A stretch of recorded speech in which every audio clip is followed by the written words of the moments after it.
வணக்கம். நான் தான் பிரபாகரன் பேசுகிறேன். போன 27ஆம் தேதி விஜய் பிரச்சார கூட்டத்துக்கு நான், என் பாப்பா, என் மாப்பிள்ளை 3 பேரும் போனோம். போனதில் 2 பேர் இறந்துட்டாங்க. எப்படி இறந்தாங்க, எதனால் இறந்தாங்க எப்படின்னு எனக்கு தெரியல. அதனால் பார்த்தீங்கன்னா நான் சிபிஐ விசாரணை வேணும்னு சொல்லிட்டு நானாகவே பார்த்தீங்கன்னா தான் கேஸ் கொடுத்தேன். இப்போ நேற்று காலையில் பார்த்தீங்கன்னா டிஎம்கேலேருந்து எம் ரகுநாதன் சொல்லிட்டு ஒன்றிய செயலாளர் அவர் இந்த மாதிரி 20 லட்ச ரூபா பணம் தரோம், வேலை வாங்கி தரோம், அதை பண்ணுறோம் இதை பண்ணுறோம் அப்படின்னு சொல்லிட்டு எல்லாத்தையும் கேஸ் வாபஸ் வாங்க அப்படின்னு சொல்லிட்டாப்புல. நான் சரின்னு சரி நான் கேட்டுட்டு நான் சொல்கிறேன் அப்படின்னு சொல்லிட்டு அனுப்பிச்சி விட்டேன்.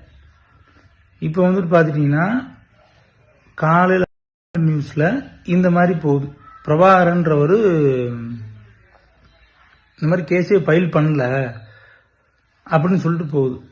நான் தான் கேஸ் ஃபைல் பண்ணேன். இந்த மாதிரி என் பேர் தான் போடுறாங்க. பிரபாகர் எல்லா கேஸ் கொடுத்ததே தெரியாத மாதிரி போடுறாங்க. அதனால இவங்க இந்த மாதிரிலாம் பண்றவங்க வேற என்ன வேணாலும் பண்ணலாம். நானும் எங்க அம்மாவும் மட்டும்தான் இருக்கு இப்போ என் குடும்பத்தில். எனக்கும் எங்கள் அம்மாவுக்கும் உயிருக்கு உத்தரவாதம் வேணும். இவங்க இதெல்லாம் பண்ணுறவங்க என்ன வேணால் பண்ணுவாங்க. எனக்கு எங்கள் அம்மாவுக்கும் உயிருக்கு உத்தரவாதம் வேணும். அதுக்கு பார்த்தீங்கன்னா சுப்ரீம் கோர்ட்டு தான் உத்தரவு. அது எனக்கு சொல்ல தெரியல, நீங்கள் தான் பார்த்து பண்ணிக்கணும். நன்றி, வணக்கம்.